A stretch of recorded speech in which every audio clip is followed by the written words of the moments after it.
Very well, it is time to begin. We have the energy flowing. Whoa, whoa, whoa, whoa. And, hey, for all of you that are subscribers, we got some big brain energy that we can use for tonight. Oh, the one on D&D Time, Cold Spark?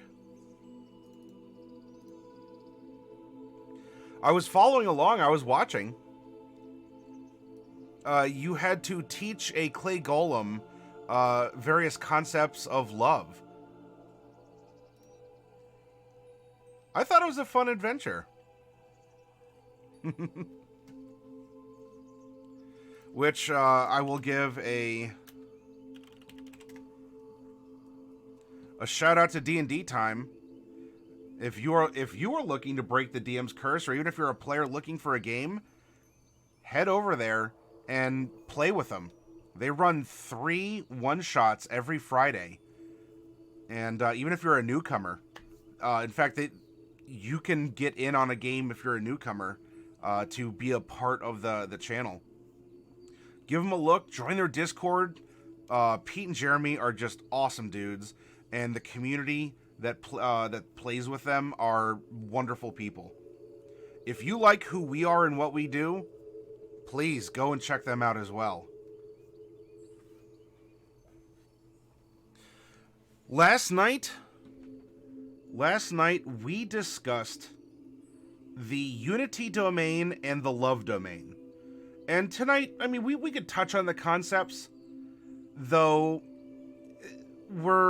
I'm not looking to re-explore or have a philosophical conversation about the concept of love or the like. What we had come to a decision on is that both of these domains are viable.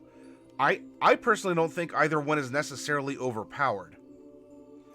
There was some protest at Wizards as you have the love domain, and either for, well, one reason or another, or both, people felt that while this is an enchantment magic-focused cleric domain, just like we had a conjuration bard up above, that between the spells that are intrinsic to someone of this faith, and the mechanics of impulsive infatuation that undermined their concept of love. And so the leaked version here was retracted, in a sense, and republished as the Unity domain. And so the framing references were curated, the spells were switched up a little bit, and then all of the bonds are the same, though the channel divinity is what was switched up. And hello, Awaz. Uh-oh. Yep, you gotta ask to post. Daytree, we are gonna be making 2 Clockwork Soul Sorcerers tomorrow night.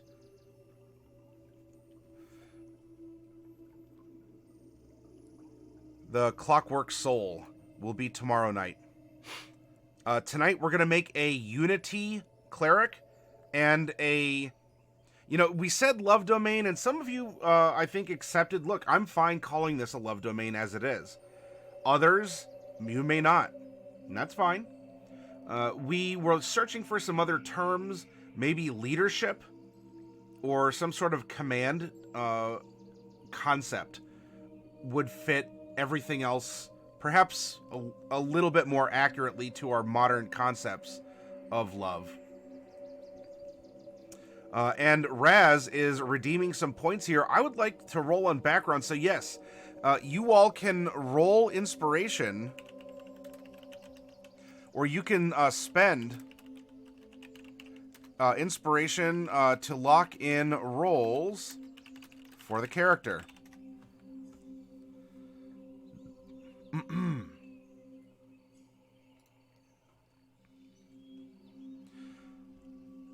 you know, there's race, there's age, personality traits, ideal bond flaw. These aspects to characters are things that you can request to roll with Math Rock Spot. I did, Samus. Yeah, and thank you for sharing that too. Hey, Samus, just takes practice. Bit by bit, you'll learn, and next week is a miniature painting workshop.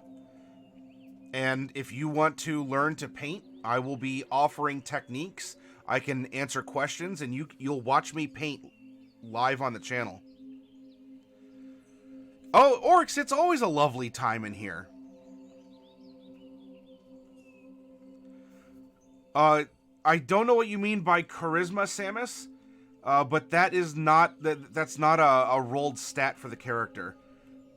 Things like personality traits, ideal bond and flaw, age, height, weight.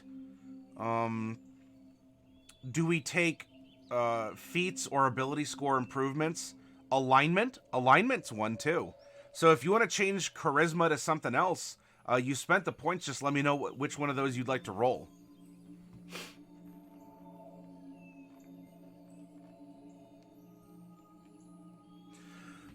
Now, if you do have questions about either domain, we'll stop and answer it, though we're going to build on everything we discussed last night regarding them, and we're going to hop into the character creation methodology to start producing some cool characters. You want to go for... All right, yep, personality traits. That's fine, Samus.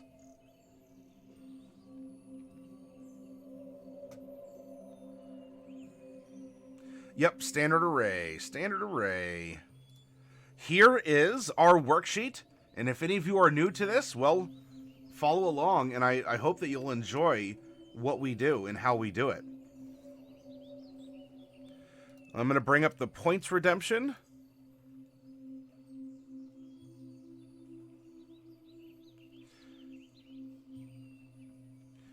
All right, so first up, let's have, we have a newcomer here, Daytree.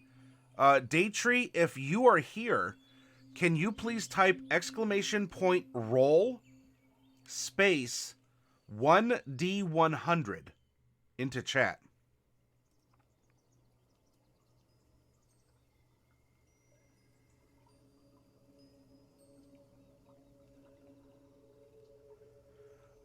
I don't know what you're talking about.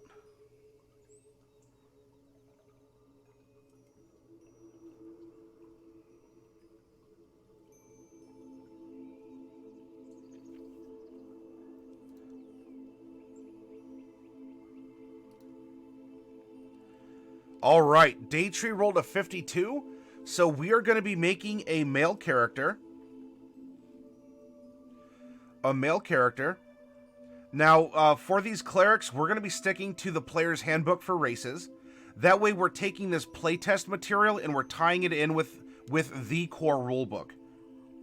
And so we can consider things, different configurations, and we can draw on more commonly accepted presentations of fantasy races.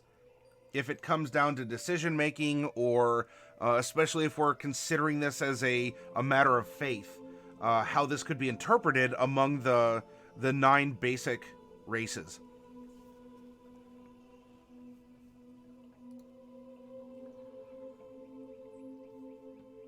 Orcs make... Oh, that's right! Orcs, this is why you gotta show up more. I completely forgot... I completely forgot our Orcish vocabulary lesson. Thank you for reminding me. Yeah, for the lint behind the knee. I remember that now. All right, Orcs. I would like you to type !roll space 1D9. And hey, if you roll a 6, it'll be a half-orc.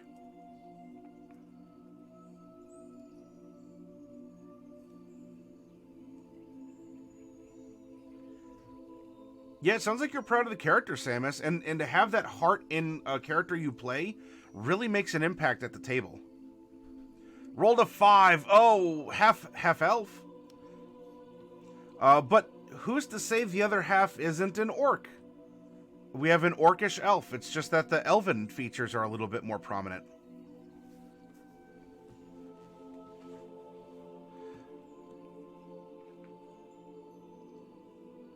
One away. Oh, it was. Yeah, it was close. It was close. Now, what we do here, if it comes down to, I don't know, some kind of a tiebreaker, I like determining for tieflings, half-elves, half-orcs, do they favor one side over the other, whether that's culturally, genetically, whatever. There's no mechanical benefit or detriment, though if it comes down to telling a story, it might help us make some decisions. And so, Awaz, will you please roll, exclamation point roll, space 1d12. Let's give a d12 some love. 1 through 6, he favors his human descent. And 7 through 12, elven descent.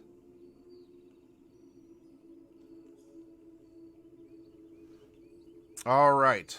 He favors his human descent in some way. So we have a male half-elf, favors human. They are medium-sized creatures. By the way, we're making a level 20 cleric, and this is a cleric of unity. Now it is time to roll for alignment. And could I get Cold Spark? Cold Spark, will you give me a percentile roll for alignment? Oh, no, I'm sorry. That went over my head, Awaz.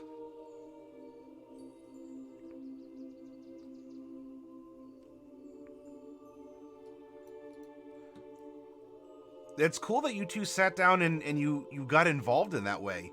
I mean, playing D&D together is a great way to build bonds.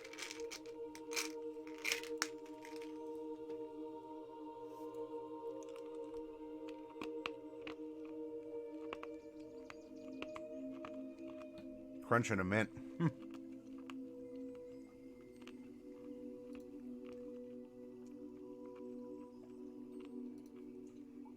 Cold Spark may not be here. Golden. Golden, if you're here, can you type exclamation point roll space 1d100?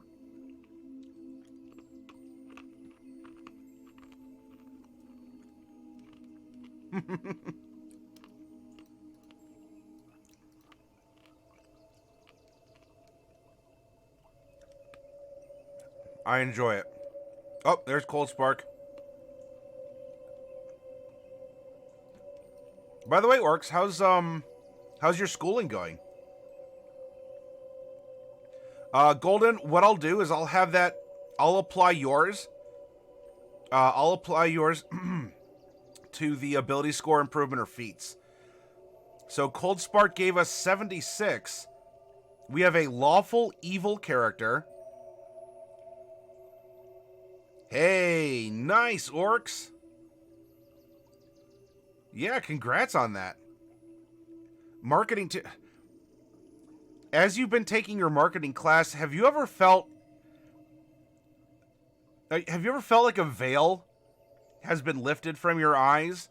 Or also questioned, well, here, rather that. Are your classes emphasizing business ethics as well as teaching marketing and other things? So we have a lawful evil character, and with Golden's roll, we're going to take all stat bumps.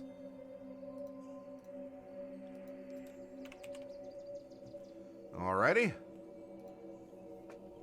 Now it's time to redeem Raz. Raz, you would like to roll the background of the character. Please go ahead and roll a D18 in chat.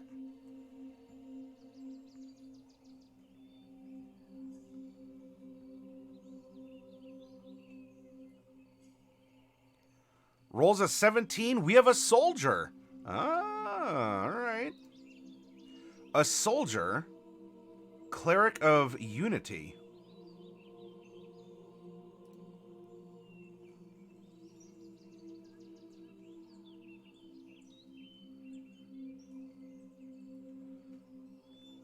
Oh, she got upset. Well, you know what? It's better to walk out and, you know, if you hit your circuit breaker because something happens at the table, it's better to do that. Maybe. Awaz, we'll actually get a little closer look here because there is an extra role within the background. And in fact, Awaz, if you would like to roll a D8, that will explain what kind of a soldier we are.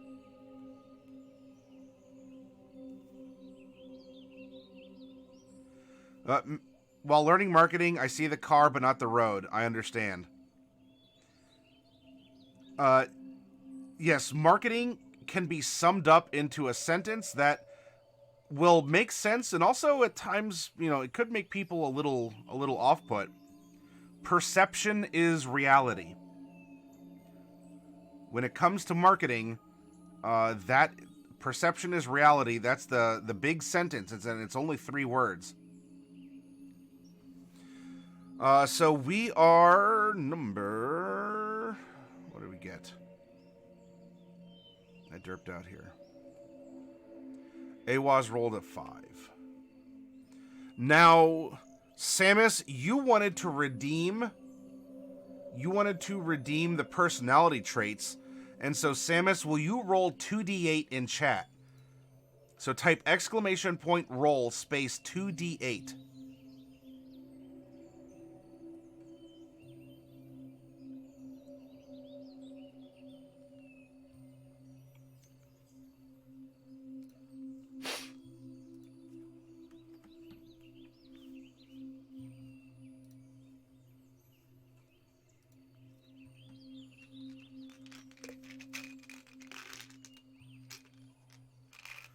A 1 and a 6.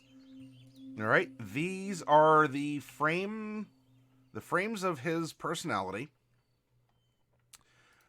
And now I need an ideal, bond, and flaw. Orcs make beautiful lovers. Will you please roll 3d6 in chat?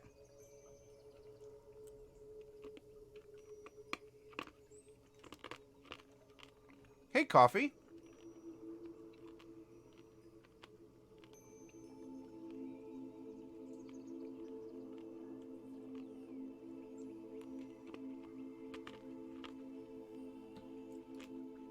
Four, 4, and 2. And hey! Van has arrived again. Alright. We already have our class. We have our subclass.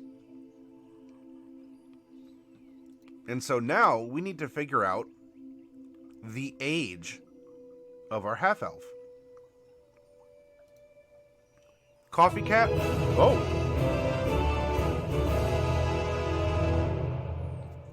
Speak of the tiefling and he shall arrive. My goodness, Coffee Cat, thank you so much for re-upping your sub. 14 months. You're one of the old timers around here, Coffee, getting a little gray in the whiskers.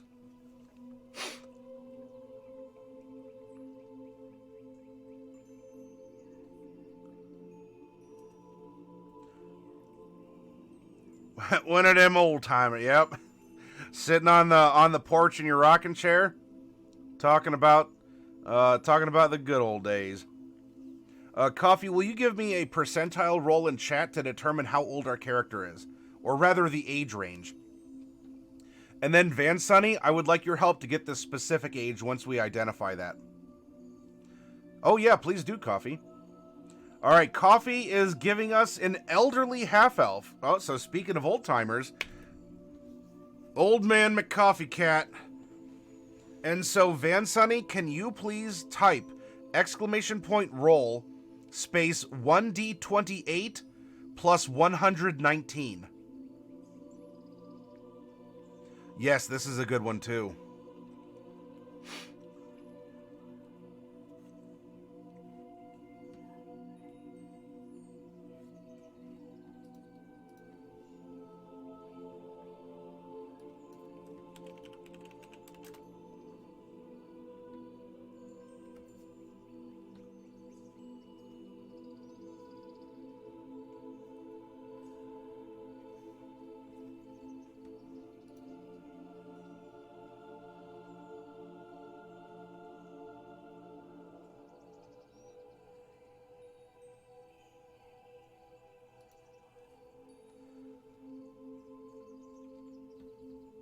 It's going to be a 1d28 plus 119.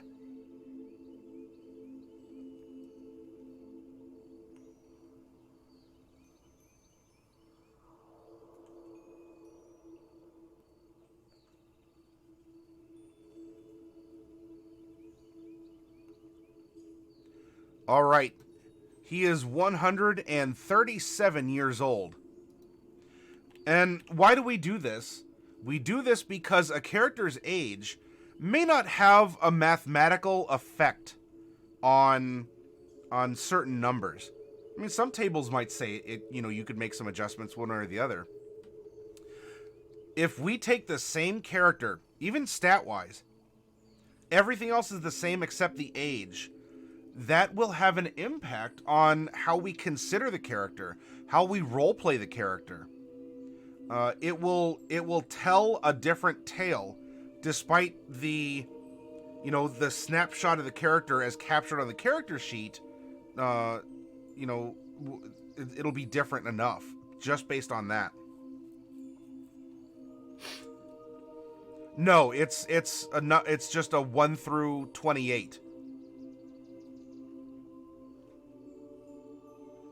So the number after the D, which is for how many sides of the die there are. A D4 has 4 sides, so 4 is the maximum. Starts at 1. D6, 6 sides, starts at 1. And so if we rolled a D319, it is a 319-sided die.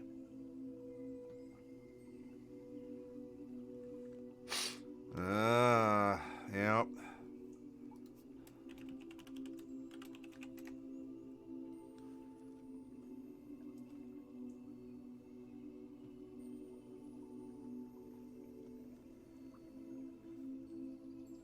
Now, what about our height and our weight? Could I get Cold Spark? Can you roll me 2d8? And then Samus, can you give me a 2d4 roll?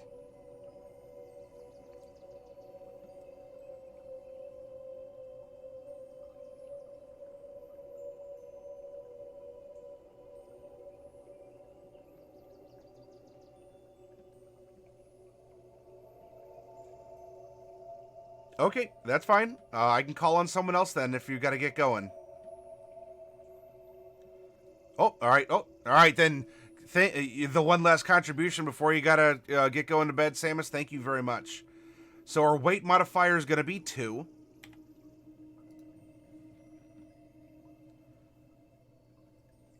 And then Cold Spark, can I get a 2d8 from you, please?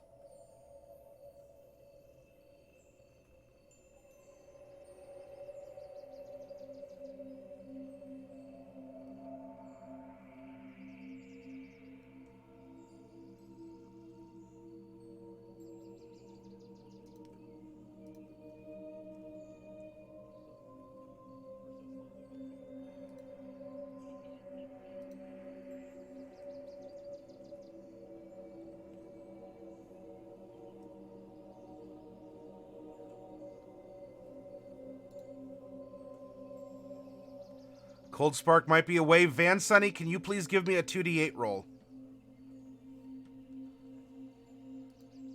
And then we can button up the random rolls on the character and get into the in-depth exploration.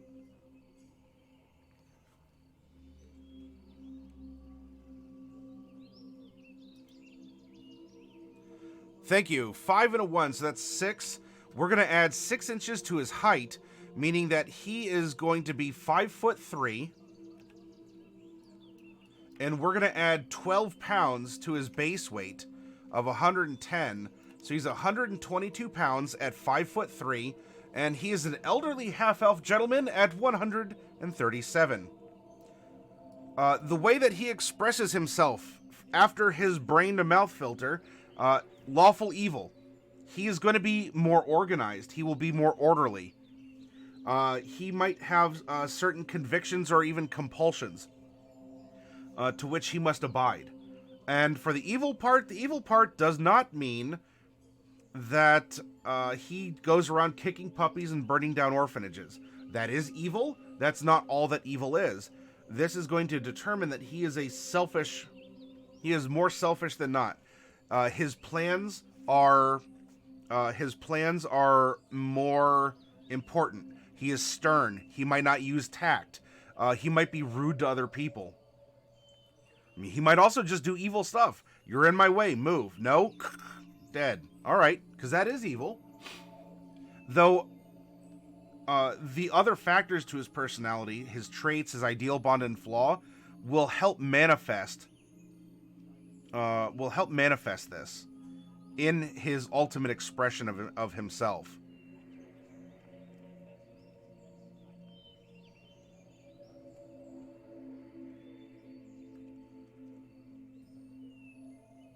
Okay, all right, Coffee. Thank you very much for that.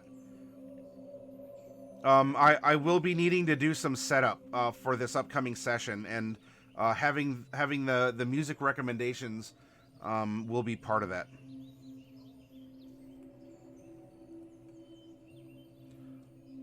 Now that we have finished the randomized portion of the character, now let's... all right, everyone, charge it up. You all have big brain energy. It's a tier 1 emote. If you're a subscriber, get your brain crackling, because now we're going to take a deep dive into the character. We're going to go to our player's handbook. I hope you all brought it. You all know that we have a workshop going on. Come on now. And we are going to scroll to Soldier, as we are going to begin character creation with the background. Yes, here we go. Our minds are brimming. Our neurons are firing. Brains are very high in cholesterol. Just throwing that out there.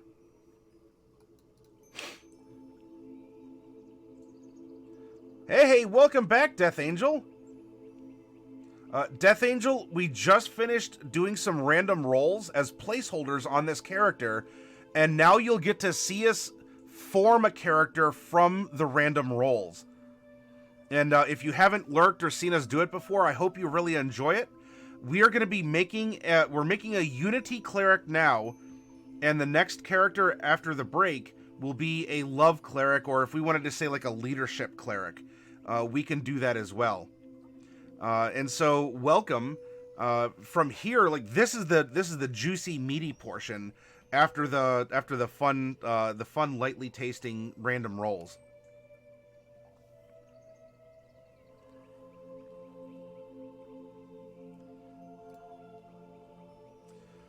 So far we have a male half-elf who is lawful evil in his alignment. Ooh, I shouldn't hold my sneezes. His background is as a soldier, and in particular, he's a healer. Probably got his start then. Probably got his start even before being given these powers, as even just a baseline, like a combat medic. So we have a healer. At this point, though, he's elderly. He's in his he might be a little past his prime at 137. Our background feature, well, I'm going to get there in a second. Let's fill in a couple dots first. Athletics and Intimidation are going to be our skill proficiencies. We're going to have a tool proficiency with some kind of a gaming set. And in fact, to determine that, so I'll just put set as a placeholder, and then vehicles land. We can even determine the gaming set with which he likes to use to enjoy his off time. We have an insignia of rank, a trophy taken from a fallen enemy, or, this is a roleplay prompt. Does it have to be just that? No. So our trophy that we earned on a battlefield somewhere will be trinket number something. And Death, will you please type ! Roll space 1D100.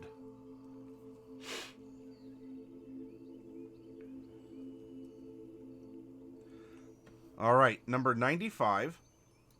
And then Daytree, to help us determine the gaming set quickly, let's fast forward to chapter 5. And Daytree, can you please give me a D4 roll in chat? Exclamation point roll space 1D4. Oh yeah, please please return a howdy to Spectre as well for me. Rolled a 1 dice set. So he knows how to play dice games. All right, we come back to chapter 4. We scroll back to Soldier. So we have our trophy. We'll have a dice set as well. A set of common clothes.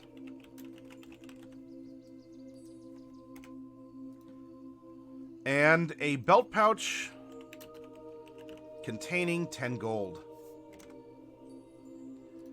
Our background features military rank. I sincerely hope you all out there who play D&D, you use your background features.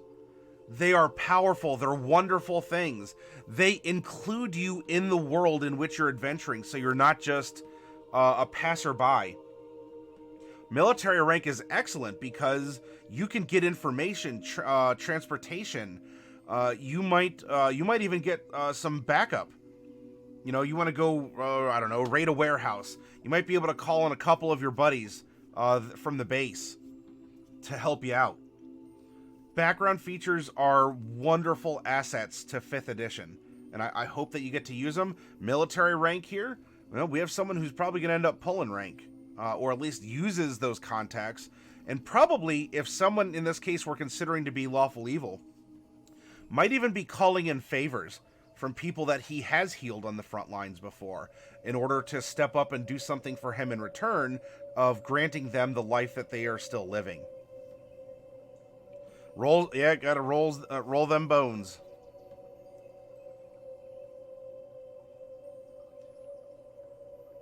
Oh, he plays an accountant in desks and dollars. Suburbans and SUVs, yeah, that's another good take on it. Oh yeah, and humans and houses.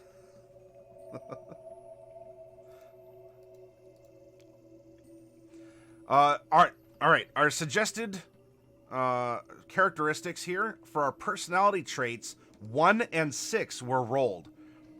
I'm going to scoot over this sheet a little bit so that I can read and type. Let's explore who our character is. And the first line in the sand is number 1. I'm always polite and respectful. And number 6. I enjoy being strong and like breaking things. I'm always polite and respectful. I enjoy being strong and like breaking things.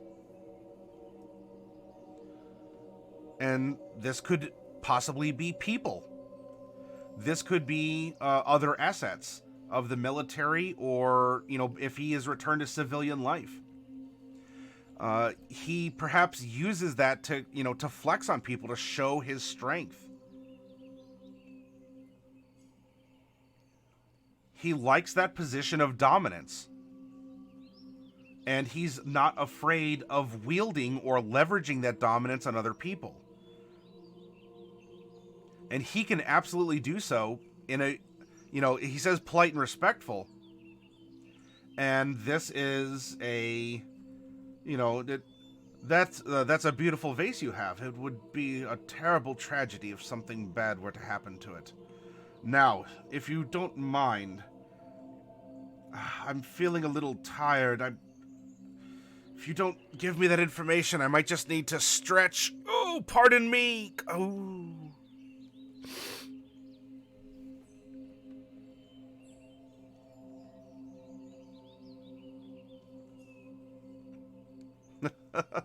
And you know what? He could also be kind of a drill sergeant type. You know, one that gets in people's faces, one that gets people motivated, but, you know, through negative reinforcement, because that could just be his style. Tabletop audio, death. Tabletopaudio.com. For that, you'd want to look. There's a couple like Royal Salon or Royal Parlor tracks, and I think those have harpsichords in them. What is his ideal? His ideal is number 4, might. In life, as in war, the stronger force wins. We are a force of personality. We are a force to be reckoned with. We understand this. We know how the body works. We know how command structure works. Remember, this is a cleric of unity. Although, I mean, I declared we're rolling unity first. It does show, I mean, how close that we had love and unity prior in our discussion, and how we could change love to leadership. Leadership and unity are also similarly spaced on a similar coin. And so this is someone who is used to, you know, busting chops and even other things to get his way. You know, could be someone like... why am I forgetting the drill sergeant from Starship Troopers? You know, teaches the hard lessons. And especially if you have if you have magic at your disposal, you can have those hard lessons. You can train people. Right? You can tell them, do you know what pain feels like, soldier? And that's when you grab there and you take the dagger and you put their hand, you nail their hand right to the side of the shed. You will feel more pain than this in war. But I need you to experience it so that you stop worrying about your boots or how cramped your feet are in them. You think this hurts compared to... I bet you're not thinking about your boots. Now, I'm going to remove this. I'm going to free your hand. Remove the dagger. Don't touch it. You know, because like, try and reach for it. Slap away the hand. Don't touch it. I will remove this dagger. And then we're going to reset your scale of what pain really means. Heals. You think that hurt? I'm trying to prepare you for war.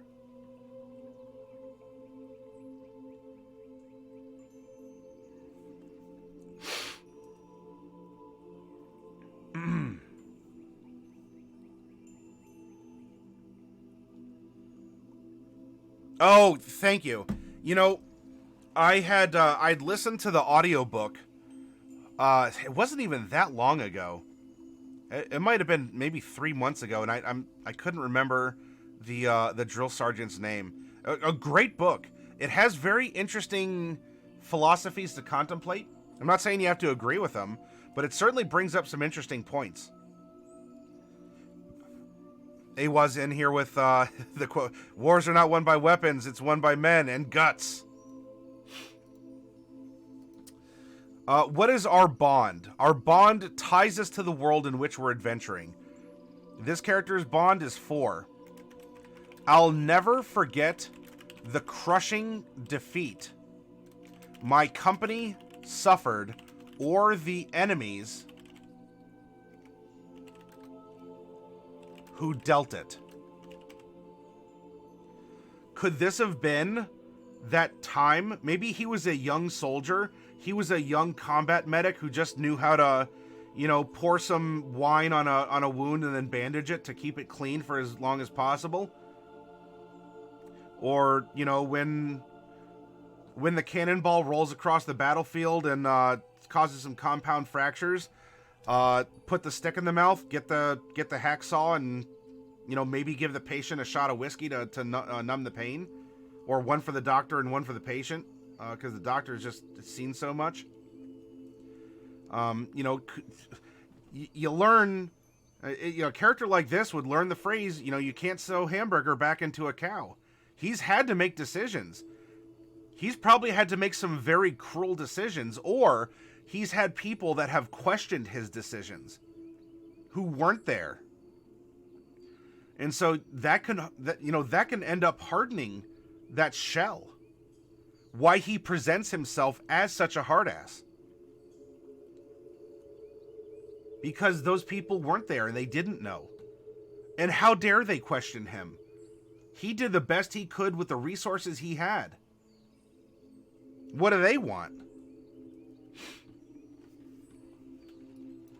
And so that could have been that polarizing moment. As a young soldier, he found this resolve. He could have had a divine vision or a blessing, or maybe the chaplain, he was studying with the chaplain as well, and found that there's this unity. And unity, we're like, oh yay, it's all touchy-feely good stuff. Unity can be absolute crushing oppression. Unity can be, can be in our world. Look at heavy-handed communist regimes. There sure as heck is unity. You're not allowed to think differently. That's unifying. Unifying can also be just that. The Power Rangers working together. We're all voluntarily cooperating for the benefit of each other. If we're talking economics, we're swinging from, more of an authoritarian to more of a libertarian in that case. Through voluntary interaction, we find unity through commonality instead of having unity be imposed on us by an external force. Yeah, cults are unity. There you go. And so this could be a character that has like a sociological sense of unity. This could be a religion, or just the application and enforcement of it. Which is why we can have an evil unity cleric. In fact, that we randomly rolled into this. Wouldn't this be something if unity, which was more widely accepted in a vocal D&D community, we have an evil representation of it, and then we come back to love, which certainly ruffled some feathers, and we actually have a beneficent. I mean, who knows? We could have a chaotic evil as well, but that character will be to come. What is our flaw? Because we are all flawed. We are all IRL and in character. All right, we are flawed creatures. Ours is number 2. Gold seems like a lot of money to me, and I'll do just about anything for more of it. Hey. Someone above said mercenary. And this could have been foretelling. He might do mercenary work. Oh, that was you, Awaz? He might be a mercenary, or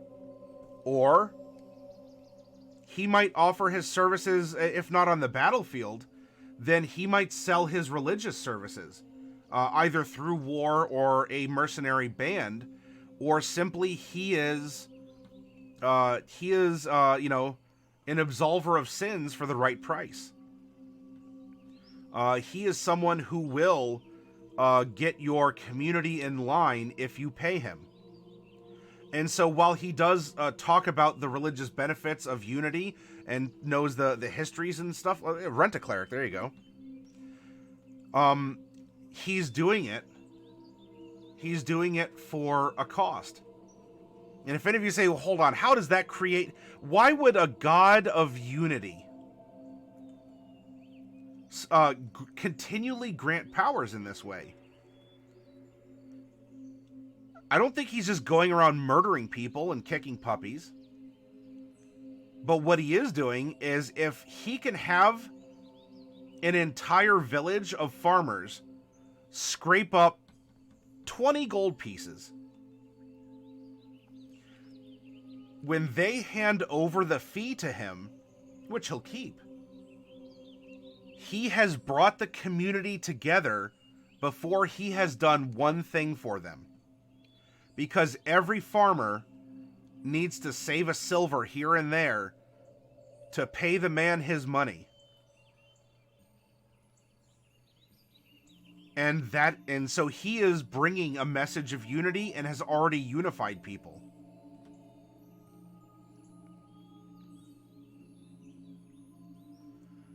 I'm getting, earlier Coffee Cat was talking about music tracks and such. Have any of you heard Red Right Hand?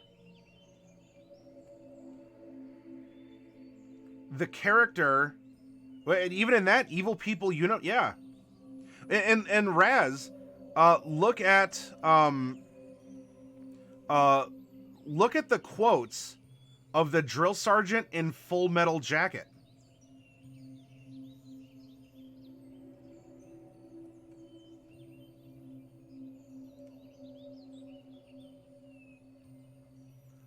That is someone who is unifying his unit. He doesn't care. He doesn't care if they like him. He is going to get them ready for war and to hopefully not die.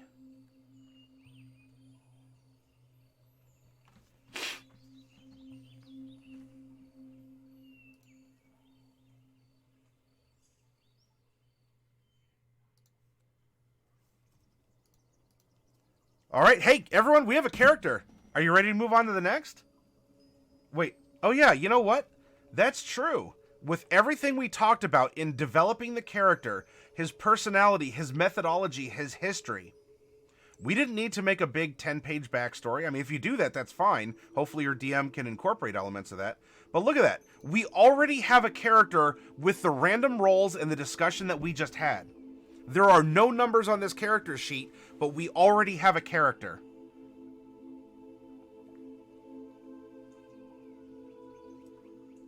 But I suppose now we can look at a little bit more mechanical benefits, and we can do so and make decisions regarding the application of the mechanics because we understand the core of the character. We get who he is. We get he's seen some stuff. He's been through some stuff. And when I say stuff, I don't mean stuff.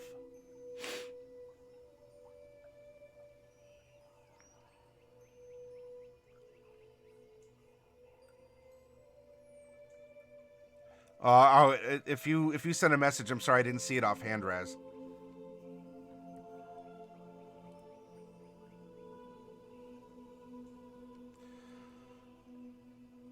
All right, we know our background. Who is he as a half-elf? Well, half-elf is a platform, is a medium for some stats. Our charisma score goes up by 2. And then we get a +1 to 2 other stats. For a character like this, I am going to imagine wisdom and perhaps strength or even constitution, depending. I mean, he is older. He's survived a lot. He does like being strong, though. And so I'm heavily leaning here.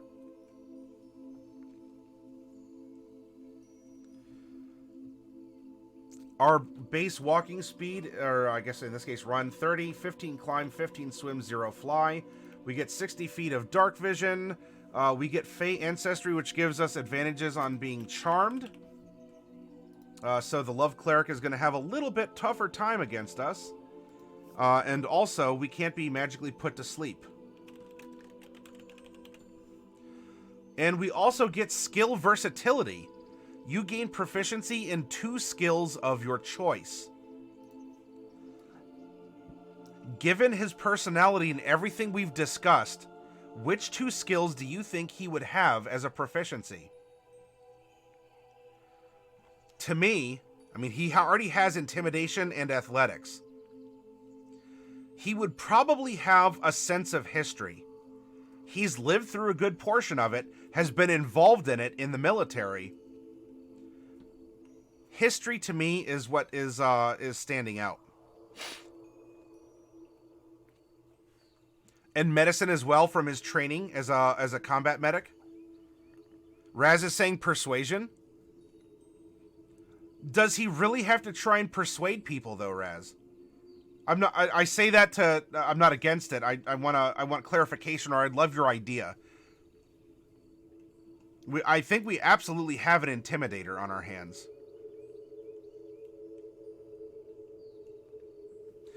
Hey Marlboro, strong in mind, not necessarily body, an interrogator.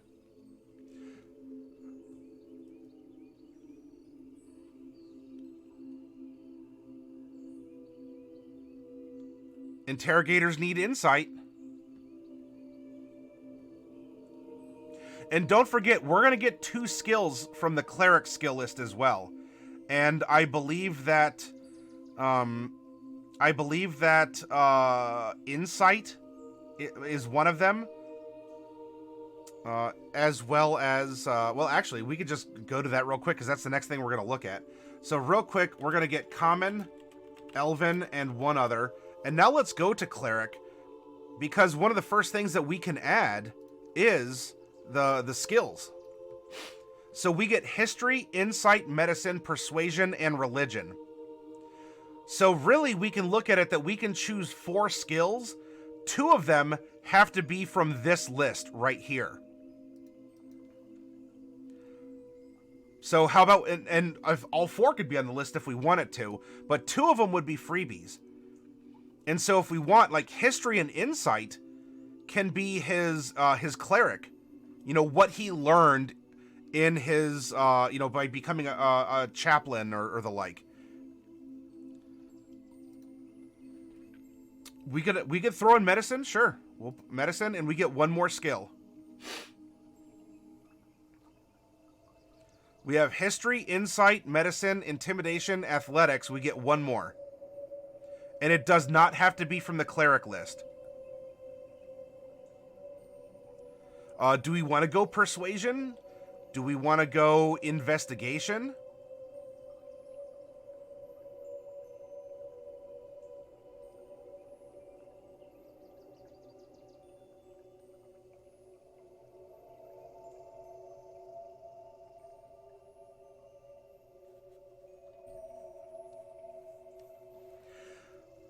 Yeah, it's meta, and so Daytree, when we make characters, that's why I like to go back to the personality. Perception can be, anyone can perceive. It's sort of like saying anyone can have the lucky feat. That's why we don't give the lucky feat out normally if a character does take feats. Because just anyone can use it, anyone can have it. I'm imagining this guy being Jacob's partner. Jacob, the straight-laced by the books investigator. This guy, the loose cannon, tough streetwise cop. Then what is another skill that would manifest as such then, Fluffy?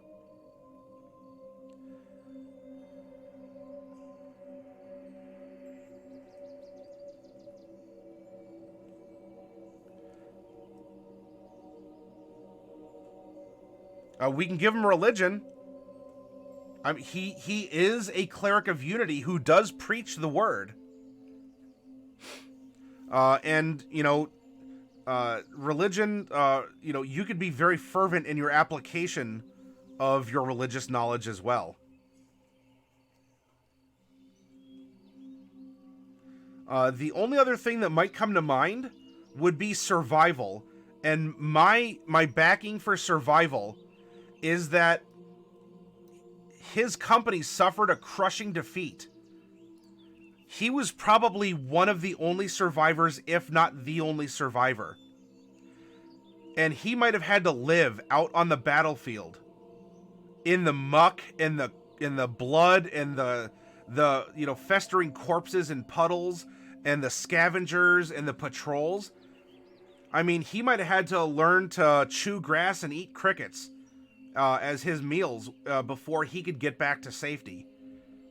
And so if you have a tough soldier like this, he also may have learned how to survive out in the field, especially because of that survival instinct.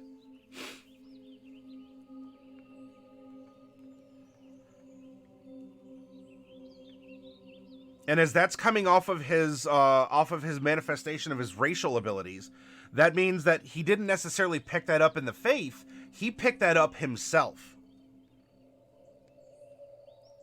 It can too. And just like medicine doesn't have to be just sewing closed wounds.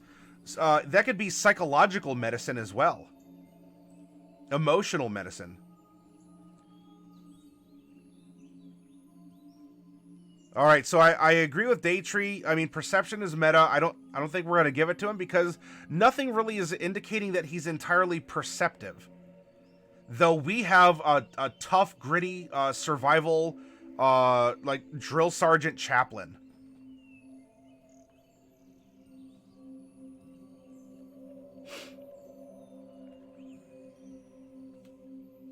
Well, and if you prefer, instead of history, let's just switch history to religion. Much of history does intertwine with a knowledge of religion. Calendar systems and such.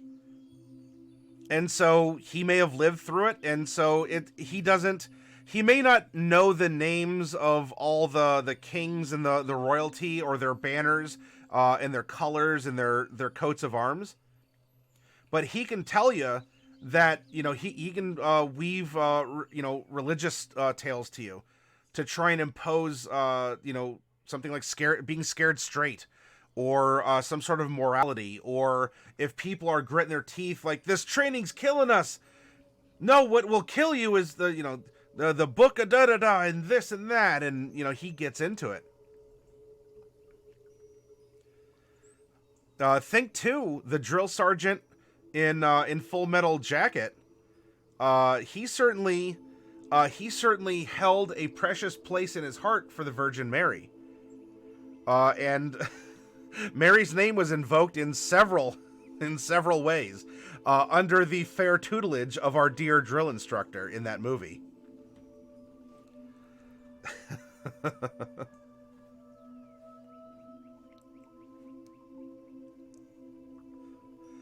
All right, so there we go. As a 20th level character, we have a +6 proficiency bonus. We also are going to know 5 cantrips. Oh, goodness. 1, 2, 3, 4, and 5. We're going to have full spell slots 4, 3, 3, 3, 3, 2, 2, 1, 1. We can cast the big boy spells. We are a D8 hit die class, and as we're level 20, we get 20 D8s that we can spend on a rest in order to recover hit points without the need for spells or potions. We are proficient with light and medium armor as well as shields. And simple weapons.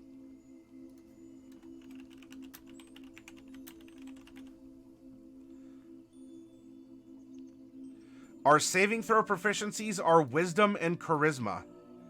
And then we already have our skills.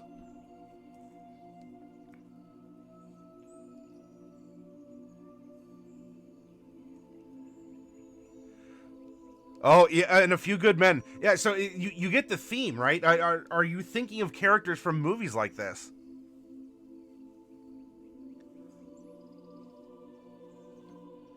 Yeah, Senin. My lips are dry. If I laugh too hard, I might crack open or something here. I got close on that one, but yes, Senin.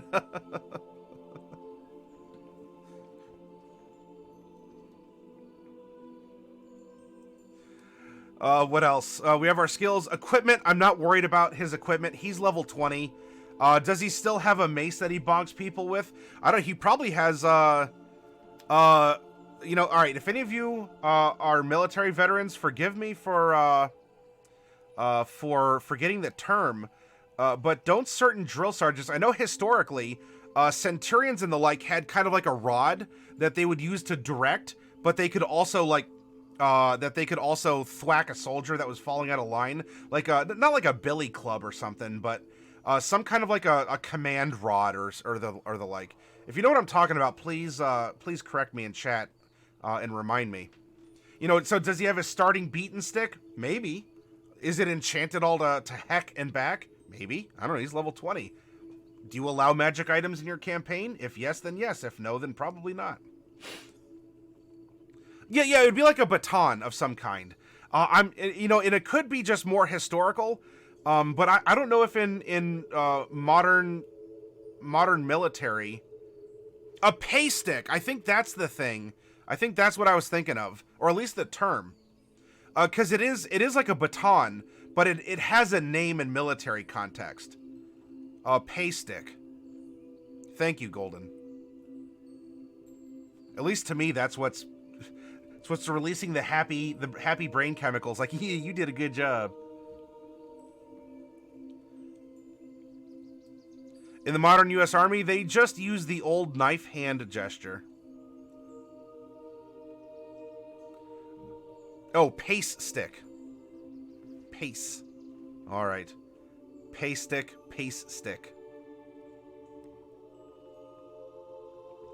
Thank you for the correction. Spellcasting, not worried about it. Ability scores? Pshaw. We don't need them right now. We're still building a character. Ability scores are a reflection of the character. They are not the character themselves. We are now going to get Channel Divinity. And you know what? We actually, at level 20, we can Channel Divinity 3 times per rest. Short or long. And we are destroying undead of CR4 or lower. And so this is Channel Divinity. Destroy undead CR4. And we'll get our other one from our subclass. So I'm not worried about that just yet. We are also going to get Divine Intervention.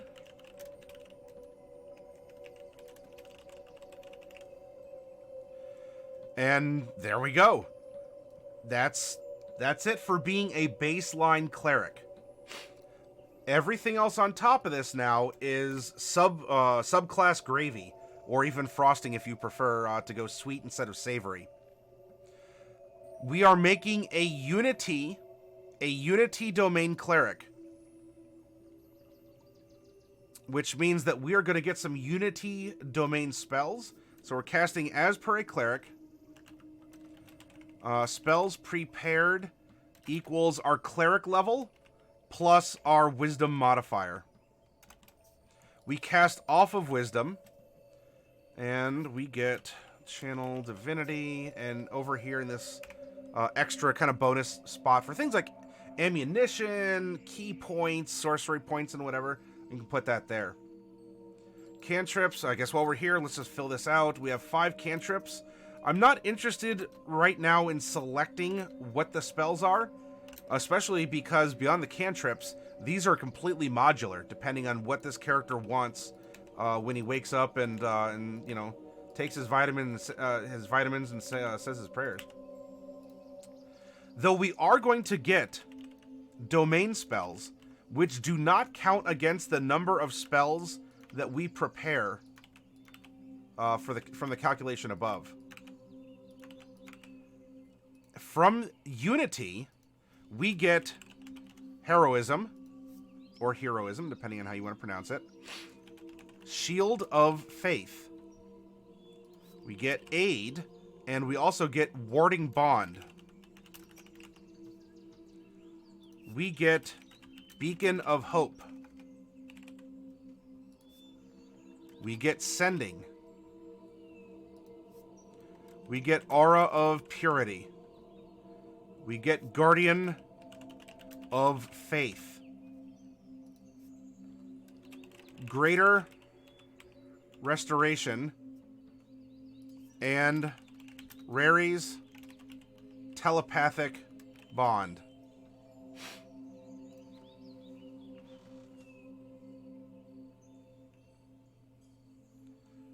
Raz is saying a Vitus stick.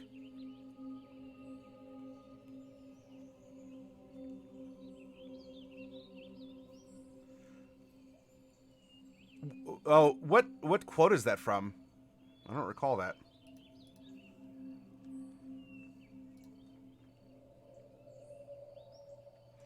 Alrighty. We are going to receive an emboldening bond. You can forge an empowering bond between allies. As an action, you can choose 2 willing creatures you can see within 30 feet of you, this can include yourself, and create a magical bond between them. While either bonded creature is within 30 feet of the other, the creature can roll a d4 and add the number rolled to an attack roll, an ability check, or a saving throw it makes. Each creature can add the d4 no more than once per turn. The bond lasts for 1 hour or until you use this feature again. You can use this feature once and you regain the ability to do so when you finish a long rest. You can also expend a spell slot to use the feature again. Then we're going to get our Channel Divinity, Shared Burden. You can use your Channel Divinity to protect your allies through the strength of your shared bonds. When a creature you can see within 30 feet of you eats a jelly donut in the barracks, you can use your reaction to choose a number of other willing creatures you can see up to the number of people who are going to give him a soap party later.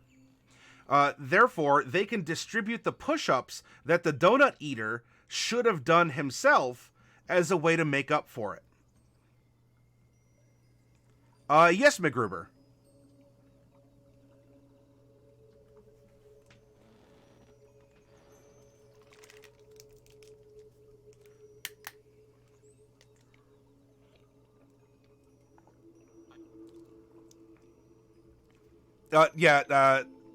Death, I was referencing the mechanics of this Channel Divinity into that scene. So when a creature you can see within 30 feet of you takes damage, you can use your reaction to choose a number of other willing creatures you can see, up to a number of creatures equal to your wisdom modifier, minimum 1. Distribute the damage taken between the original target and the chosen creatures. Each creature must take at least 1 damage. Apply any damage resistance or vulnerability of the creatures involved after you distribute the damage. That is the shared burden that Unity provides. Now we get Protective Bond. The bond you forge between people shields them from harm. While either creature chosen for your emboldening bond feature is within 30 feet of the other, the creature can use its reaction to grant resistance to all damage to the other creature when that other creature takes damage. This resistance lasts until the end of the current turn.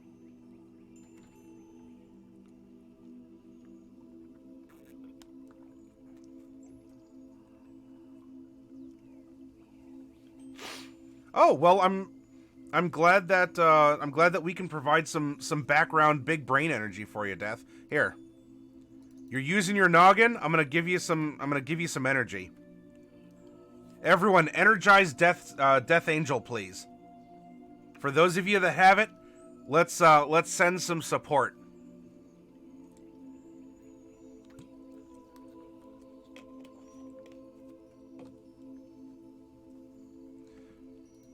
We get potent spellcasting,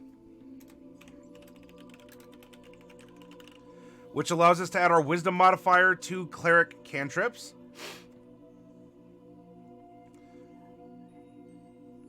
And lastly, we get Enduring Unity. The bonds you create endure across vast distances. Creatures affected by your emboldening bond feature gain its benefits as well as those of your protective bond feature. While they are on the same plane of existence as each other. That's a new sentence. Additionally, when a creature chosen for your emboldening bond is reduced to 0 hit points, their bonded partner gains the following benefit for 1 minute, or until the creature regains at least 1 hit point. The creature has advantage on attack rolls, ability checks, and saving throws. The creature gains resistance to all damage. Or, as an action, the creature can touch their bonded partner and expend and roll any number of hit dice. Their bonded partner regains a number of hit points equal to the total rolled. So you can share your hit dice with your partner through this magical bond.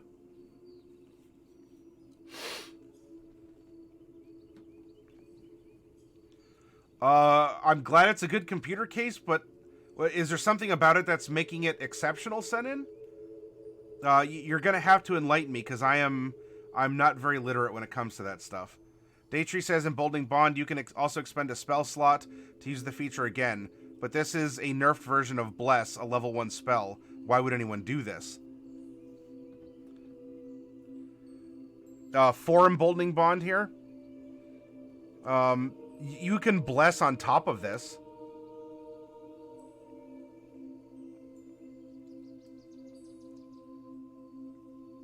And it lasts, I'd have to look at Bless again, but this lasts for an hour.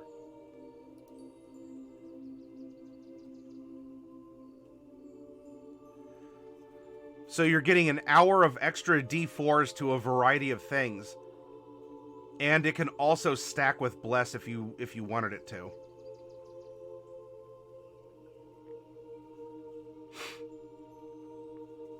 Which, if you think about it... Ooh. There's trees, there's squirrels, we'll bless them all. Death says, my wife and I are ready to get back to normal. Of course, it's been so long since we've seen normal, not sure what we know what it looks like anymore. So then what's the goal in this case? Like, what is normalcy to you, Death, if you don't mind talking about it?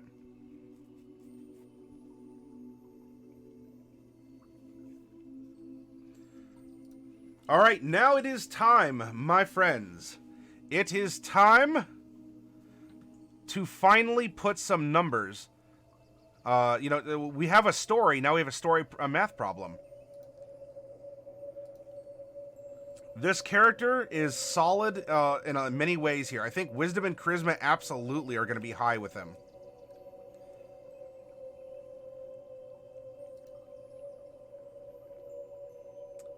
I think Intelligence is actually going to be his dump stat. He might not have gotten a rigorous education. I mean, especially if he joined the military when he was younger. He might not have gone to college or even high school. He learned what he had to learn, which would be more reflected in his wisdom than in his book knowledge, though he was taught more specifically from religious texts.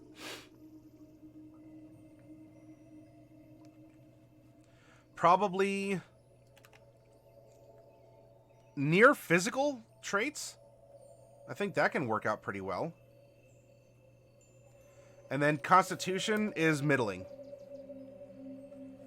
Daytree, you're suggesting Wisdom, Charisma, then Strength, then Con, then Dex, then Int. And so would this be the case? And I don't mind if I don't mind that order necessarily. Why would you want to give him? Let's say I agree with the Int. Why the lower Dex? I have an answer prepared, and I'd love to see if we match up on this. He does not get heavy armor.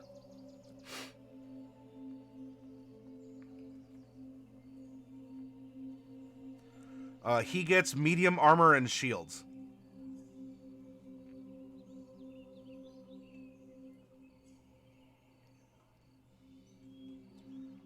Medium is +2 max. Though, taking even this meta consideration of maximizing armor class,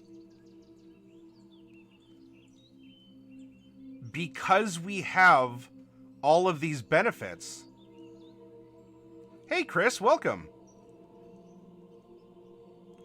What if? I think Intelligence is fine there. What if his Dexterity is 10? And I'll get to why.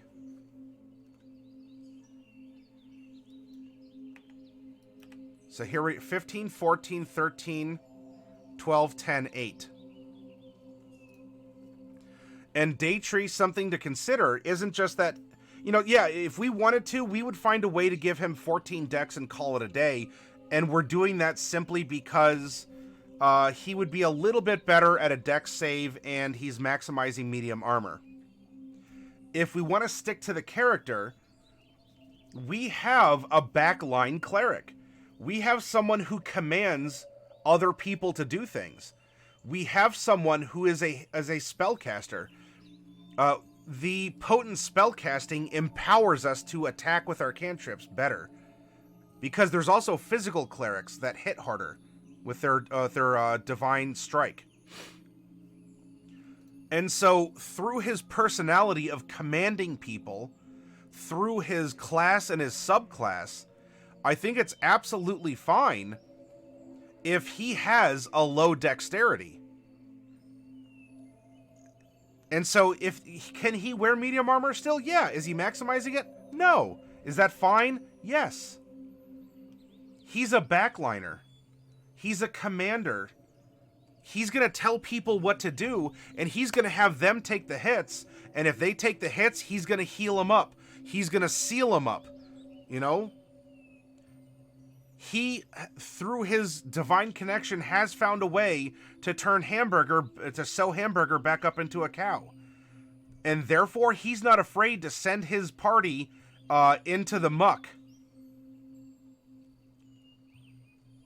He's not afraid that they're going to get hurt because he's going to take care of them on the other end. And if his team is doing their job, then he'll be fine. You know, he's not a frontliner. And so Daytree, I think we can get away with... And so while you had a different impression, I absolutely agree that Dex can be our second lowest stat for this character. Oh, Chris, so we have sort of like a medical chaplain drill sergeant.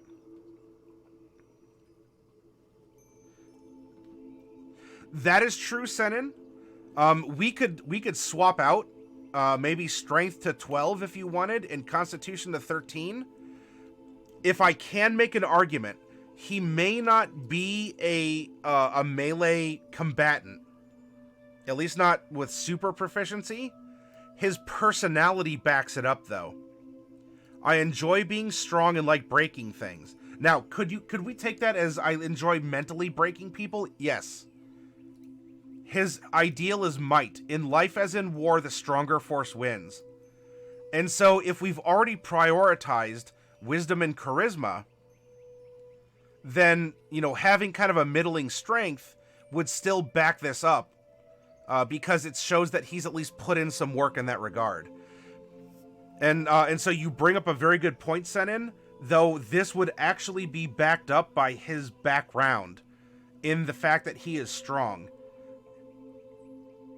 Yep, no, Senin, no problem. In fact, I am happy that you still suggested that even without that knowledge, because you're thinking about it. You're getting into the character, right? Your mind is turning in ways of, yeah, you know what? If we're going to reprioritize things that maybe we take for granted on a D&D character, then I don't think strength would be as important. Well, here we see why that could be the case.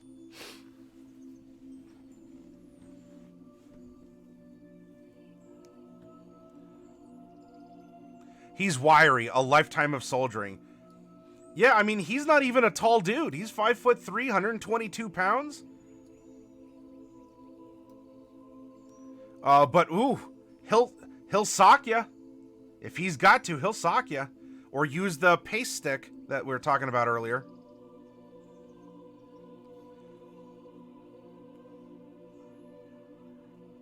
Oh yeah, I remember you saying that, Death.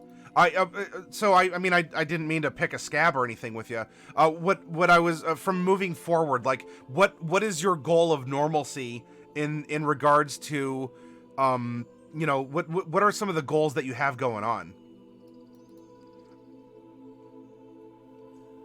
Built like a high school gym teacher. All right, let's apply our racial modifiers.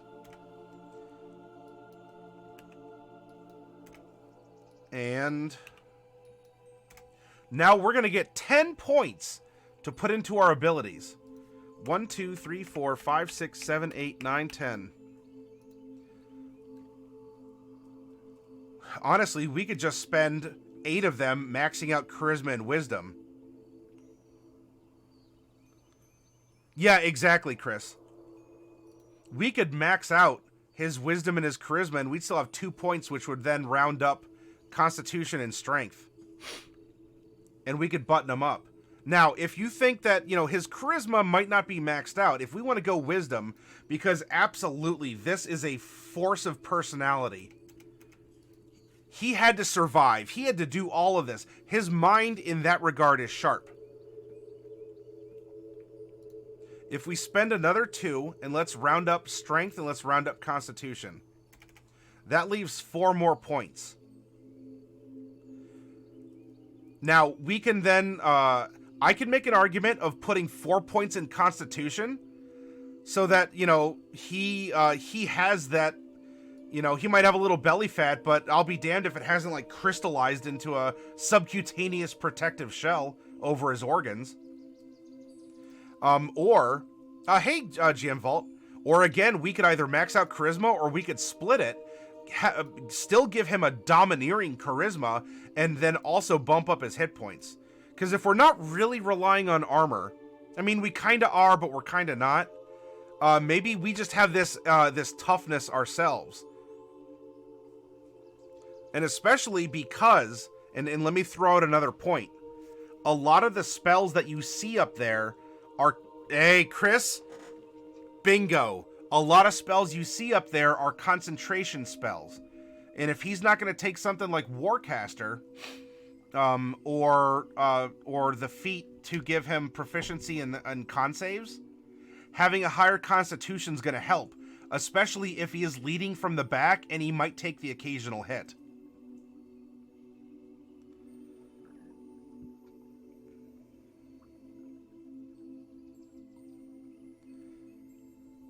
Death, those are fantastic goals, and I don't want anyone to to think that those are not worthy goals.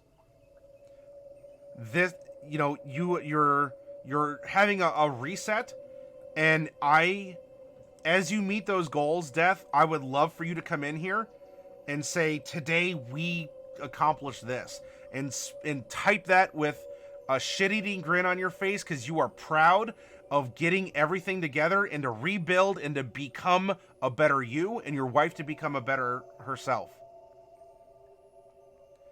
Those are proud accomplishments.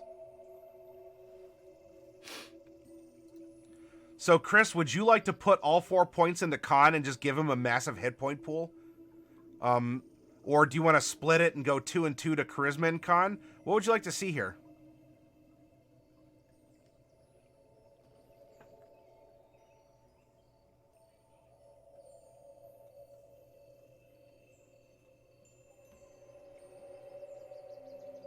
Intestinal fortitude. All right, go constitution. All right, 4 points in con. All con. All right, all con. We did it. Oh boy, we have a tough cookie here. All right, 2 strength, 0 dex, 4 con, -1 int, 5 wisdom, 3 charisma. This is going to give us a strength saving throw of 2, athletics of 8. 0 down the line for dex, 4 for con. Religion is a +5. We were taught our religious primers, though everything else, we didn't get a worldly education. We were too busy fighting on the front line and having to saw off legs or whatever. Try and reassure people of what was happening. We didn't have time to learn complex mathematical equations. It's a luxury for the folks in the ivory towers.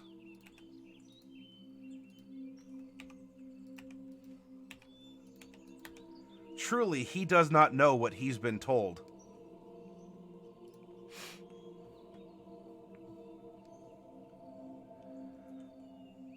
Chris, no, you're fine.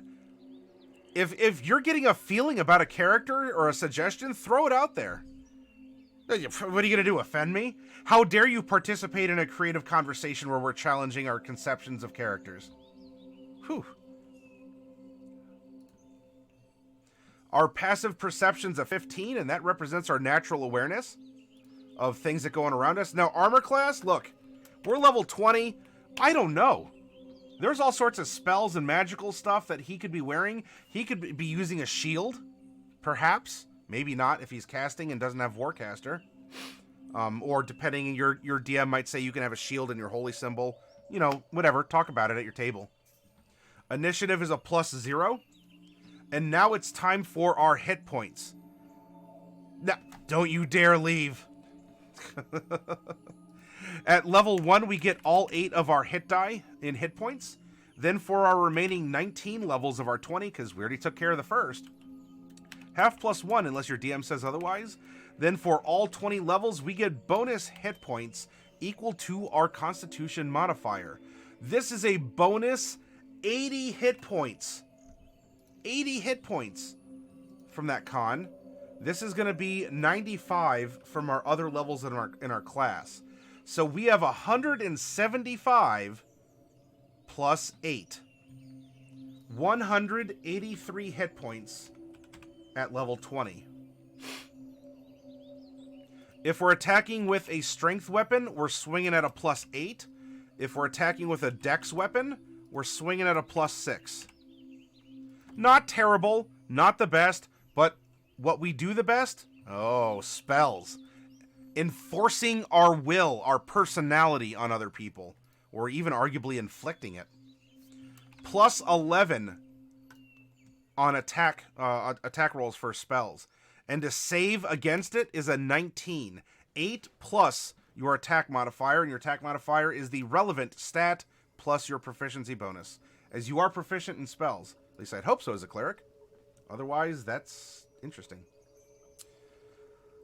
All right. Moving along. This was a 19 save and a +11 to hit.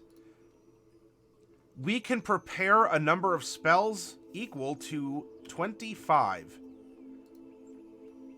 Our cleric level plus our wisdom modifier. That means among all 9 spell slots, we can prepare 25 spells beyond what our domain spells give us. And you can change this. You wake up in the morning, say your prayers, take your vitamins, and you get a whole new spell sheet. I mean, there's a little bit more to it than that, but it's not a fixed list spellcaster like a bard or a warlock is. And so, our character has earned a name, and to bring things around, our character on the battlefield ended up obtaining a trophy of some kind. We rolled it as a trinket. Trinkets are found in Chapter 5, Equipment. The trinket number that was rolled was 95. And what was the trinket that we found, perhaps as a young lad? We're 137. We're elderly for a half-elf. Maybe as a young lad. In fact, even during this moment, our bond. I'll never forget the crushing defeat my company suffered or the enemies who dealt it.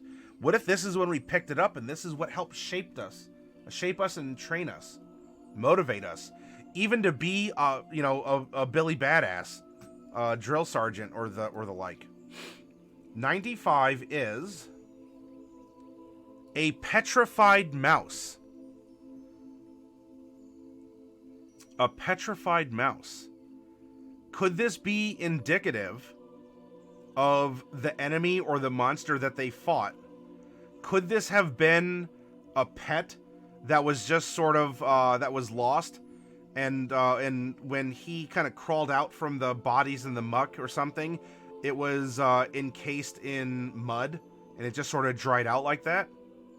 What is the relevance? Is the petrified mouse, could that have been a pet mouse that one of his comrades in his unit kept as a pet? And our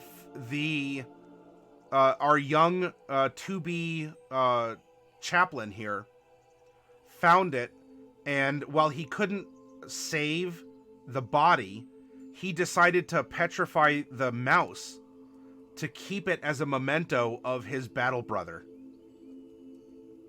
There's a story to this. And even though we are presenting a lawful evil character, this could be, you know, if someone found out about the mouse, or if everyone knows that he carries a petrified mouse, and everyone's like, yeah, he wears that around his neck to show off and try and intimidate people more, or whatever. Instead, if people actually knew the story of the mouse, it would take them back 120 years to a scared kid who probably volunteered, got placed on medical duty because maybe all he was good at, right? He's not good at swinging a sword. He can't really take it. You know, he can't take hits the best. I mean, he was clumsy in armor. He was clumsy with weapons. But you know what he could do? He could stick his finger in a wound to seal it until someone could come around more properly. He could put pressure on a bandage. And there was his friend, you know, marching to war. You know, he'd be like, yeah, I have my pet here. And, you know, maybe they made jokes about it. Then that event happened. The bonding event happened. He couldn't save his friend. So he decided to save the mouse. Maybe he even kept the mouse alive until it died naturally. And then he just preserved the mouse. Yeah, that's true. Your DM might allow you to put your holy symbol on your shield in that case. In 5e, spells aren't prepared. They are in slots. Yes, Daytree. Senin, you want to name this person Gunney? GM Vault says, not a pet, a comrade who was turned into a mouse and died a year. Oh, so a polymorph spell that happened, and so the mouse actually is our friend. A lucky charm kept by a new recruit that had been taken under his wing. Oh, y'all are giving me some good stories. Well, you have the big brain energy flowing, and whatever you think would make a compelling story, it is what you need it to be as a character or as a DM. And here we have the prompt.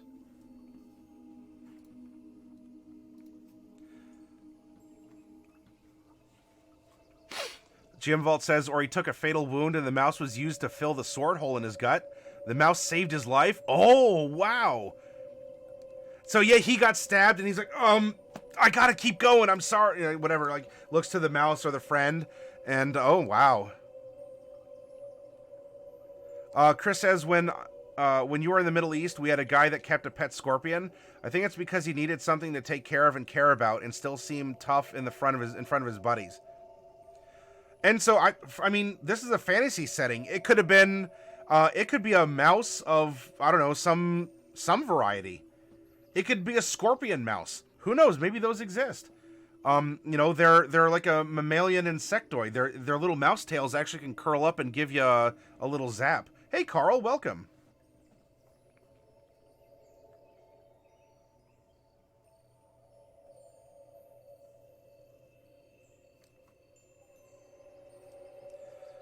But here we go. We have, I mean, so I guess one of the names suggested is Gunney.